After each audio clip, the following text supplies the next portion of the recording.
genuinely enjoyed jumping on a Nations Cup. But as a fan, watching a Nations Cup is long and boring. Not really. Not if you're a real fan, it's not. Yeah, I don't want to offend you.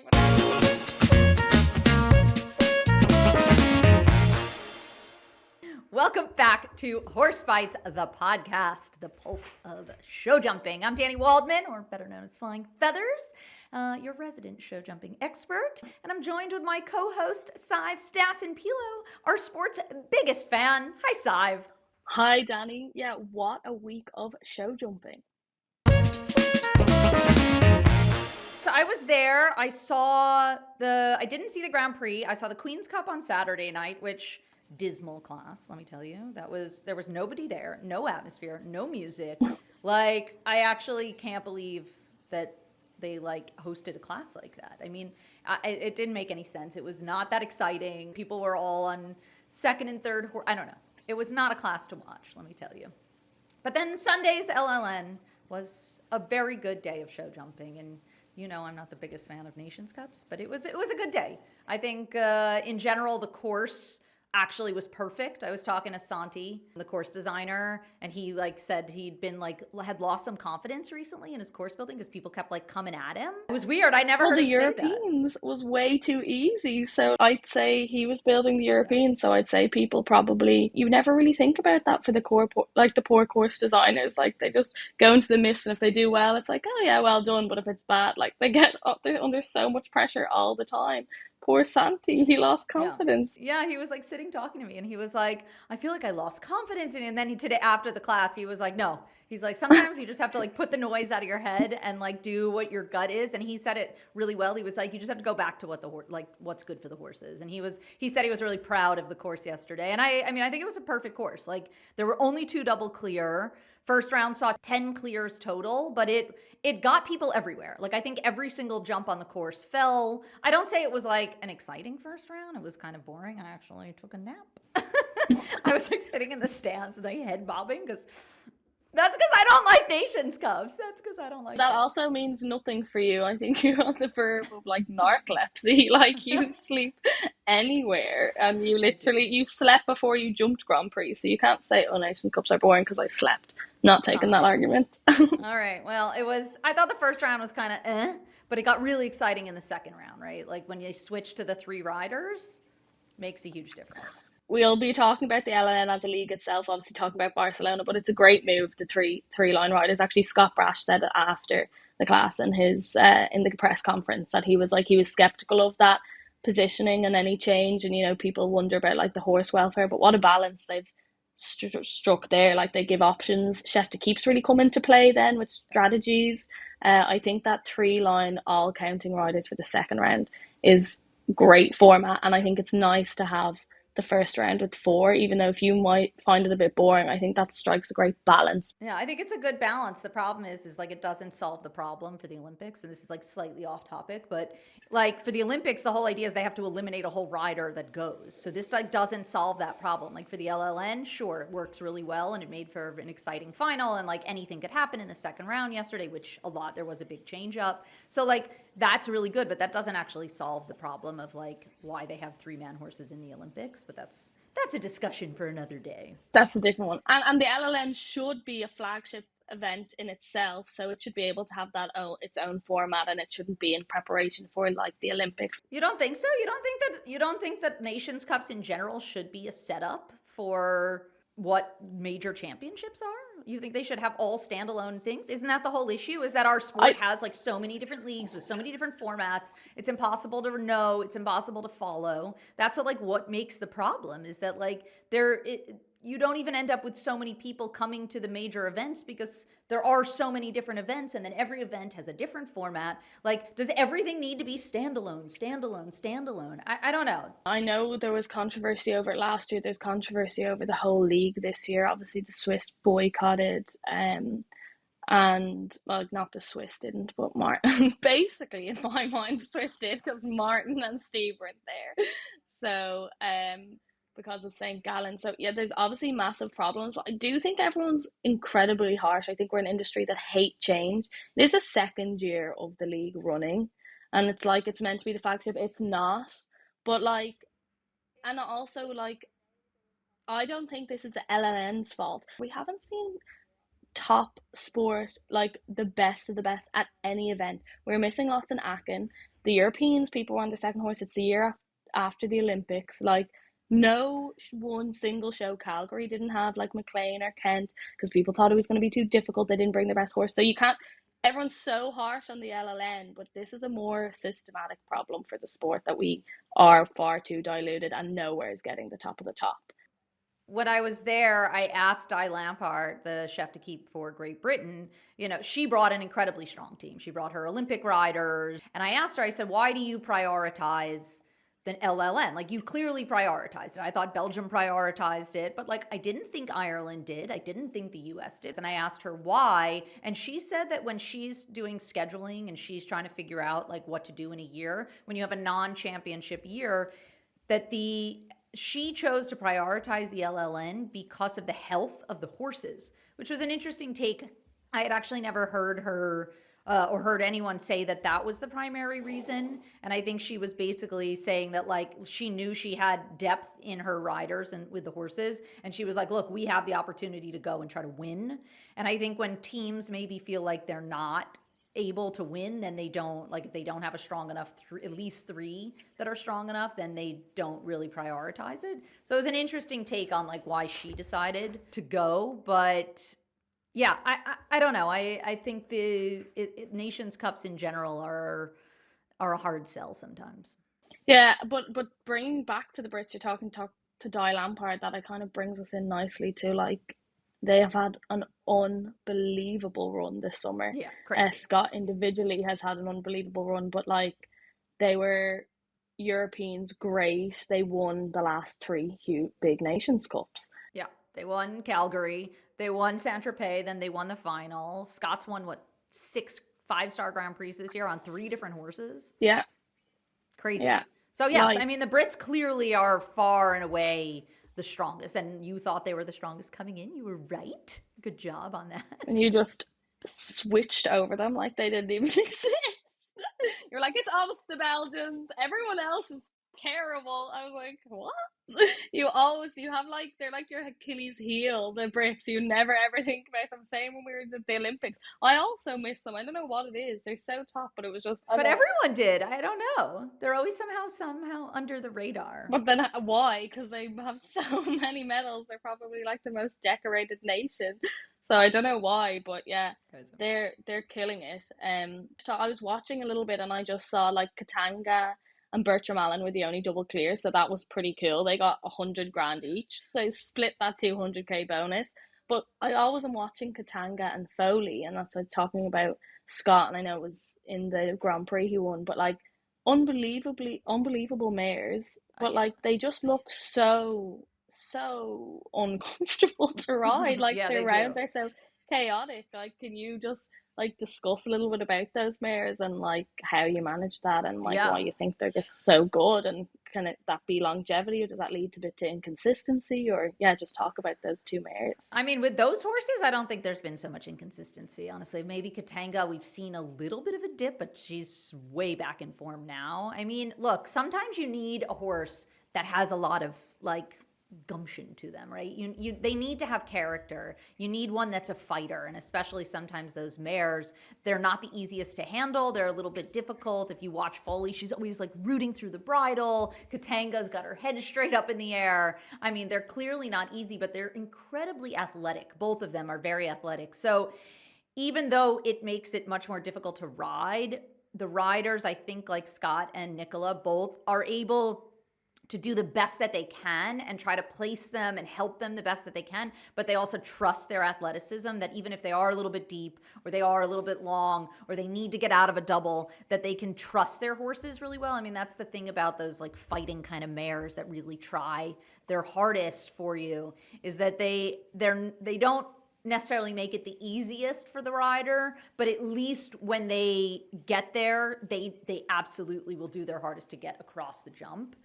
Both Nicola and Scott have figured out how to ride those mares I mean, Scott's won 2 5-stars on Folly this year, amazing at Europeans. As a rider, you want a trier more than you want one that's going to be perfect, but kind of casually have one down. Yeah, because they've just been phenomenal all year. I'm watching and I'm just like, and I can't help but think, I'm like, what?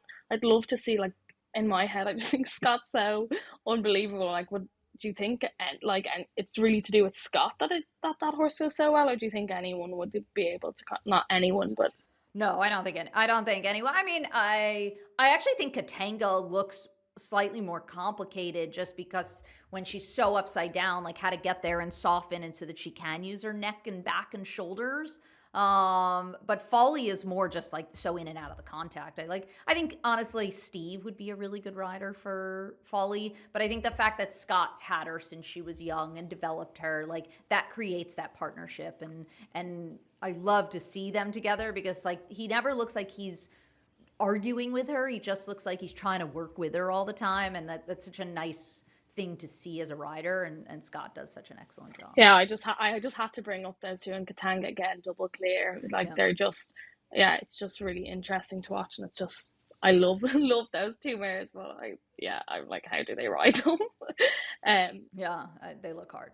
And just finishing up then discussing this weekend, and we'll get on to something even more exciting shortly, but talk about a little bit that end of the second round, because I know you said maybe first round is a bit boring, but it was anyone's game really. Like all the top teams are kind of on 8. The Netherlands were on 4 coming into the second round.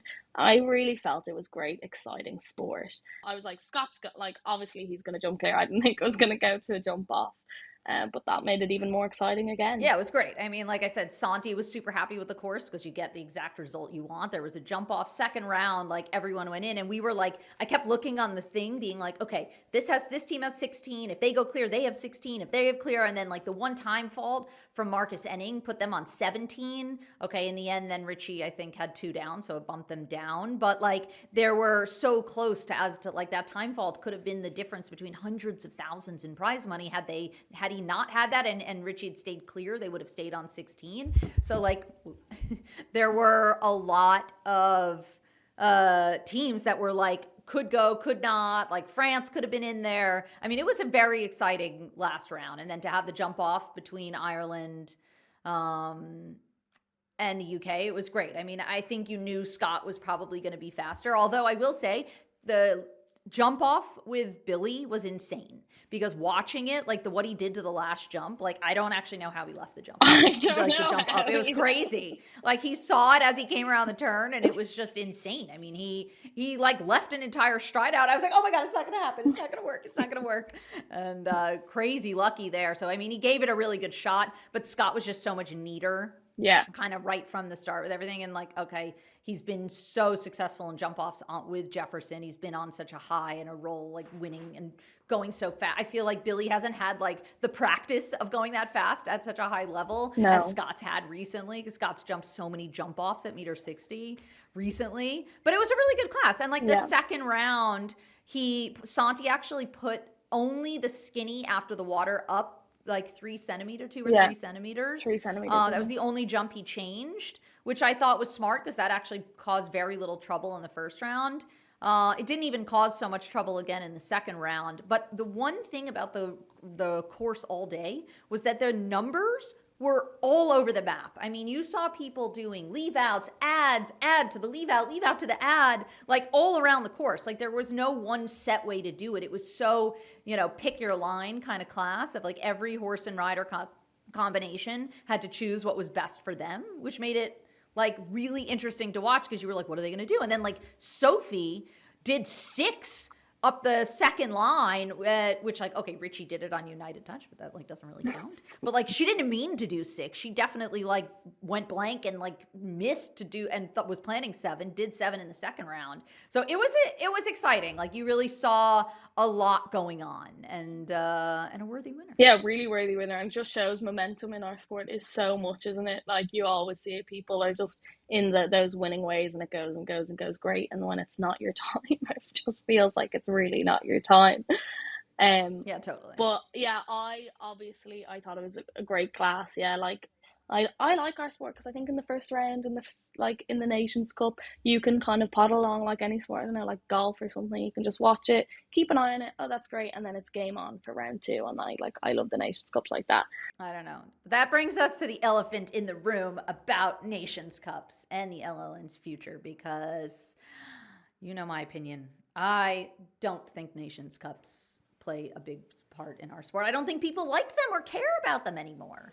Maybe Chef to Keeps care. Maybe Chef keeps care, but I'm tired and I feel like I don't have the weight behind me I have to argue on this point. So I think we need a little bit of help. So I'm so excited to introduce a real legend of the sport herself. Knows Nations Cups definitely better than me, but I think nearly better than anyone that possibly could. She's ridden for Great Britain, for Germany, and she's just one of the most sought after coaches at the moment. Like, she has some superstars on the rise. Has in the past. I mean, she coached herself, and has Nina Malave at the moment, the Conter sisters. I mean, the list goes on and on. So I'd love to introduce Helena Stormanns to help me with this Nations Cup debacle debate. Hi, Helena. Good morning. Hello, Good morning. Helena. Good morning. Good morning. Good morning. Uh, Great to have you with us on the Pleasure. podcast. We're very excited to hear Pleasure. everything. Tell us, you watch the LLN. Tell us what your thoughts are on the Nations Cup debate. So I heard your beginning, and I have to just say that every time I've been to Barcelona, I'm disappointed with the show. There's never an atmosphere. It's often the facilities are lacking, but anyway, that I said enough now about that. No, it's true. Honestly, most of the riders were like, ugh, Barcelona. They're like, this is my least favorite stop of the year. Like, boring, nothing to do, no atmosphere. I almost think there was more atmosphere when there were 18 teams and you had like all the supporting people with the 18 teams, but now it's only like 9 teams. I don't know. No, It's not perfect. as I say, I think that has more to do with the facility and the show itself. But moving on to the main point, which is the Nations Cup, I have to say, and I'm just going to call it Nations Cup. I'm not calling it LLN or Rolex Series or whatever. The Nations Cup for me is the greatest product we have. Why do you actually think that? Because I like strongly, as much as I liked jumping Nations Cups, I genuinely enjoyed jumping on a Nations Cup. But as a fan, watching a Nations Cup is long and boring. Not really. Not if you're a real fan, it's not. Nations Cups builds riders, and there's no greater pressure than being last man in for your country, and you have to deliver, and the whole country's on your shoulders. I mean, and all the other countries are working against you. So it's not like in an individual class. The Nations Cup is the only class where all the riders stay to watch. If you're in a team, you support your riders. So if you're in an individual class and you're first to go and you have 2 down, you go back to the stables, you take your boots off, you don't watch, you don't really care who wins the class or who loses because you're out. And with the team class, if you're a first rider in and you have 2 down, you go and you support your team members. You watch every other team. You're saying, hey, listen, if you have 1 down, this happens. If you're clear, this happens. So you're involved from the very first rider until the very last rider.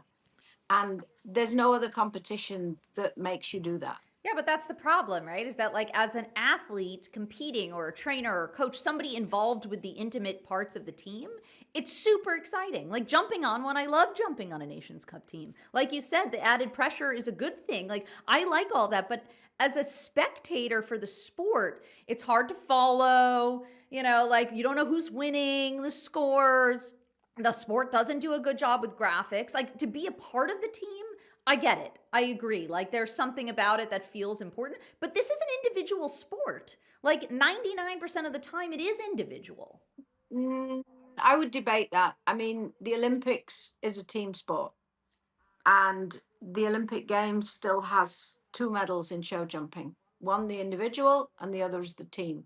So team, you can't just turn up for the first time at the Olympics and practice being in a team. No, I mean, I because agree. Like, if it was going to team change, pressure. the whole thing would have to change. I'm not saying that, but I don't know. It just doesn't feel like people care about how many riders do we know that won't jump on teams. I mean, how many Americans were you were in Silo Ridge this weekend? How many Americans were there that probably should have been jumping for the US in Barcelona as the better US rider, the best US riders? I think that's something between the riders and the chef de keeps, but I have to actually disagree with you, because I think if you look at the top 100 riders in the world at the moment, I think you would find that nearly all of them, certainly in the last year, if not the last 2 years, have prioritized Nations Cups. But is that because the chef to keep is basically like, you have to do this if you want a shot on a big thing, or you think because the riders actually want to?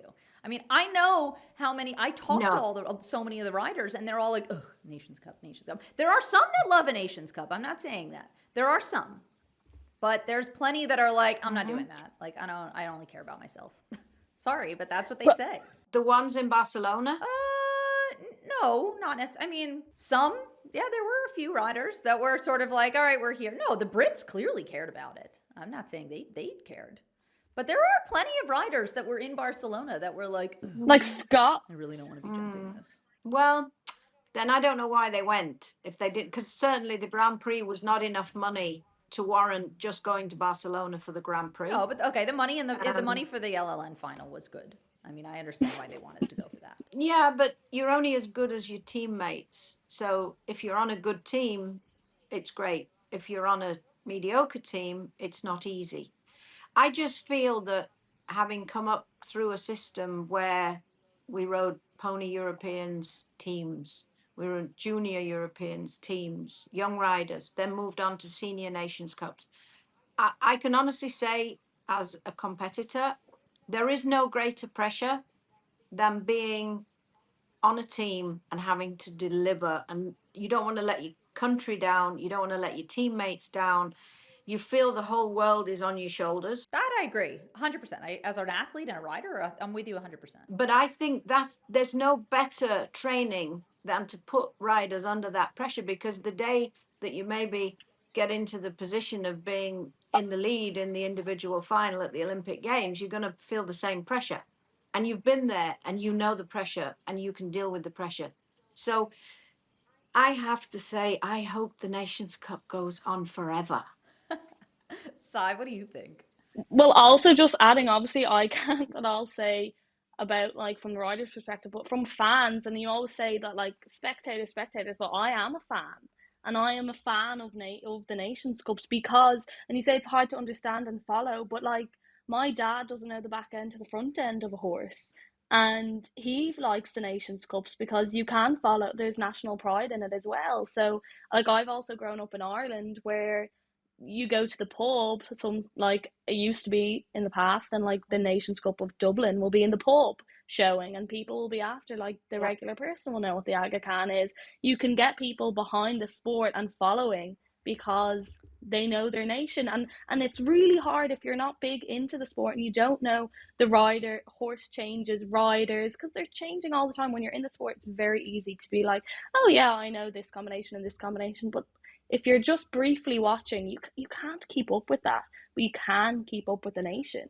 Yes, I agree. And it's the same, there's hard-gotten fans that watch the Olympics and they watch the 100 meters and they watch all the heats and then they watch the quarterfinal, the semi-final, and then they watch the final.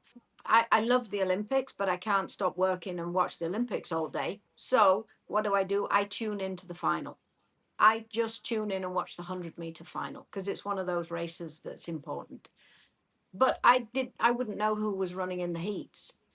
And it's the same with the Nations Cup. If you really want to know the answer, well, you just tune in to the last 4 or 5 horses that jump, the last riders, or you tune into the last round. And then there was even a jump off situation, which it gave them a bit more of the money's worth to get a jump off situation. No, I mean, look, yesterday was good sport. I'm not saying that yesterday wasn't good sport. It was. Like I other than my brief nap during the first round, the the second round was great. The jump off was great. It was exciting. You didn't know who was going to win until the end. But it was good. call the first round a heat. It doesn't matter. You're getting to the second round. Every sport only has a decision at the very end. Even the 100 meters at the Olympics, and it's the most famous race in the world. Okay. And all right, I mean, that's fair. you go through heats. I think that's fair. You go through heats. You go to semi-finals, and then you get the final. So at the end, I think every sport. Look at golf. How many rounds of golf do they play at the majors? And it's only when they get to the 18th hole on the last day that you get a decision. So lots of people say golf is boring. If they're not interested in golf, oh my God, I couldn't watch golf all day. No chance. But they might watch the putting on the 18th green on Sunday afternoon. I mean, look, that's fair. I think that, and maybe when the way the Nations Cup used to be, the Nations Cup finals used to be, where like the first round was actually on Friday, and then the finals jumped on Sunday. Maybe it's the 2 rounds in one day that I don't like. I don't know. It just feels like sitting through quite a lot to get to the end, where like I want the final to feel like the final. Give me the top 6 teams. Give me the 3 riders all counting. Make that a class. Well, you know what I mean? I was in Ocala at the League of Nations this year, and to be honest, it was knife edge to the very end. It was fantastic sport. It was really exciting. Everything counted. You could have heard a pin drop, and Barcelona was the same. It was not until Scott jumped the last jump that there was a decision. Yeah, no, it was great. Yeah, sport was great in the end. It's just the overall. And then maybe the better question is, the FEI creates this LLN. It's 4 shows, then their final in Barcelona. But like, there's so many other Nations Cups throughout the year. Like, what makes an important Nations Cup these days? Like, is it the LLN only? What about Aachen still has a Nations Cup that people seem to care about? It's the big ones. La Baule, Aachen, St. Gallen. So you think people don't differentiate between this part of this league or not part of it or whatever? You think it's just the shows that they like and those are the main ones of the year? Like, don't you think that's problematic for our sport, that we don't have like one defining league where like the best horse rider combinations go to, and like this is the Nations Cup league of the sport? Instead, we have like multiple Nations Cups that nobody knows which one matters. Like, that's part of the problem of following it also. Well, I think diversity helps a little bit, spread the load. Because if you only have the big guys turning up at one event every year, then it's like a rerun of the Olympics. So you have to be able to spread the load. Some people don't prefer to do Nations Cups, others do. So I think you've got to diversify a little bit and give people the chance to do what they feel is best. SIGH-ve, you have thoughts on that? Well, I think that's been quite encompassing, actually, and maybe we can conclude the debate though and just say, would Nations Cup keep them, or would you have our sport without them? What would you choose, Dani, if it was a choice? I mean, I think that I hear Helena's point. I mean, I hear the merits of it, but I think that it either needs an overhaul or another overhaul, because I don't think that the LLN was enough of an overhaul. I don't know. I don't think that people are following it enough or like it enough still. So my vote is like, keep it to some degree or somehow unify it. Very, very neutral response. That's not very you response there. You're normally all in or nothing. Because as a rider, I feel the merit of jumping the Nations Cup. From a development standpoint, I totally get it. And from like team spirit, when you're in the team and that pressure, like that is great. As an athlete, that's an incredible feeling, and then to be able to, like, if you can do it and be under that pressure and succeed and make your nation proud and make your team proud and make yourself proud, like that's great. Those are incredible emotions and feelings that I'm all for. I don't know if you can replicate them when you're an individual. That being said, I just think that they're like, you're not going to catch me watching a Nations Cup anytime soon. Yeah, I don't want to offend you, but it just feels like your answer then is like you're an ex-rider of the sport and you might be an expert of the sport, but you're just not a fan of the sport. Like, it's just, you're like, I'm not. That's what I think. though. Like, I think But I'm a then fan you're of Grand just Prix. Give me a Grand Prix any day. okay. So maybe it's like Helena says. Some people it's like, oh, I could never watch golf. It's so boring. But like, actually, people love Nations Cups, but you just don't. And maybe it's as simple as that. That's the debate. Okay, we'll leave it at that. Well, I know YouTube definitely are voting to keep them. Yeah. So we don't even need to go. Keep the Nations Cup. Forever. Forever. All right. Forever and ever. It's like one of the only thing Ireland's good at in the world. You're So rowing. I want You're to good keep at them. rowing. Yeah, and rugby. That's it. And Guinness. And Yeah, Guinness. so So sorry, many I forgot we're things. good at everything. Okay, hot take. You're up Um, first. What's yours? Hot take. I'm actually going to say, because it's just last week, there was a Ryder Cup for like Europe versus America. And then like that's an individual sport with this massive passions of nations. So I was thinking like I would actually like a middle ground of both of your opinions, and I would like much less Nations Cups, but like a really big, like the top four riders from every nation, maybe have it like 14 nations, and they come at the end of the year and compete in like a big, huge Nations Cup that was like a Riders' Cup, but you had to do it. It was mandatory. I'd watch that. So you mean only 4 riders, or you mean like the top 10 final, or the top 10 of Nations Cups, or? So the top four riders from the top 10 nations. Mm-hmm. So like the top four highest ranked Mm-hmm. riders would be on the Mm-hmm. team. And then like obviously I wouldn't hold it in Barcelona because No. that's obviously not popular. I am a big fan of the 10 Rolex shows. So I don't know if you had it at like Spruce Meadows or something at the near the end of the season, or a standalone event, but I think like that could be great watching. Like I'd love to watch that. Like a Nations Cup to top all Nations I'll Cups. tell you something. I think that's a very good idea. That is a brand I do new too. idea, and I think it's marvelous, because then you would get each country still competing. But if you took, for instance, the ranking list, what else do we have that's judging who's at the top? So take the ranking list and say, okay, the best 4 Germans, the best 4 Belgians, the best 4 French, the best 4 Americans, and they compete. And That'd be awesome. that would be. I'd watch that. Yeah. So would I, but you'd have to keep it small. Then you should select again and say, okay, only the best 6 nations can take part.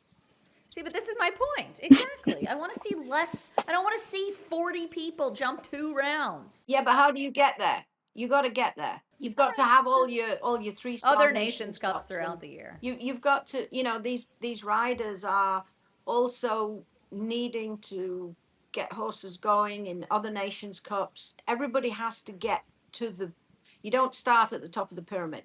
No. So you gotta climb your way up. But when you do get to the top, then I think that's a great idea. And if somebody put up a big purse for that, they would all do it. They would all do it. Let's do it. Totally. I agree. Okay. Yeah. Well, my hot take is that despite good sport, I think that the LLN is a failure for the FEI. I think that they revamped it 2 years ago.